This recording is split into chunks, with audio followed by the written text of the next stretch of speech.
Ötən həftə qardaş Türkiyənin siyasi hakimiyyətinə müxalif Sözçü qəzetində yayılan məqalə, güya ABŞ planlarında Azərbaycan ərazisinin İran əleyhinə hərbi əməliyyatlar üçün istifadə oluna biləcəyi iddiası tam əsassızdır və heç bir mötəbər fakta söykənməyən dezinformasiyadır.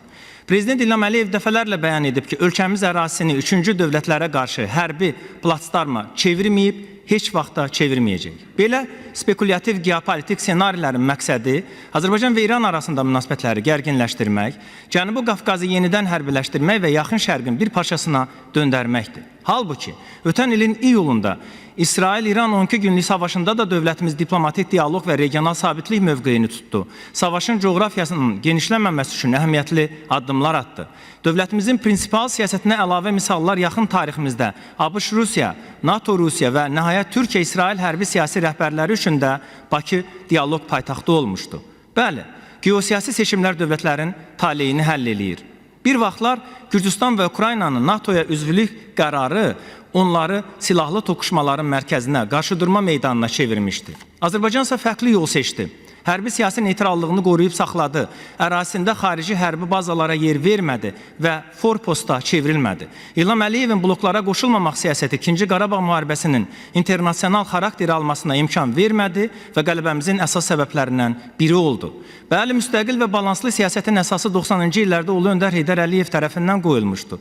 94-cü ildə imzalanan əsrin neft müqaviləsi və Bakı-Tbilisi-Ceyhan boru kəməri, Rusiya, İran, Hörmüz boğazı və digər marşrutlardan asıllığa son qoydu. İndi enerji xətləri və təchizat zəncirləri uğrunda gedən müharibələrdə Ulu Öndərin strateji seçimi nəinki ölkəmizi, o cümlədən regionu xilas eləyir.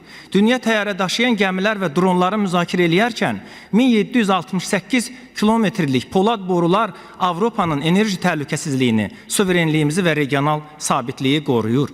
Qlobal savaşlar təkcə silahlarla deyil, siyasi və iqtisadi risklər onliklər əvvəl hesablamaqla aparılır. Dövlətlər enerji təchizatının 20%-in təmin edən Hörmüz boğazından asılı qaldığı bir vaxtda 32 il əvvəl qəbul edilən Azərbaycanın enerji strategiyası əhəmiyyətli rol oynayır.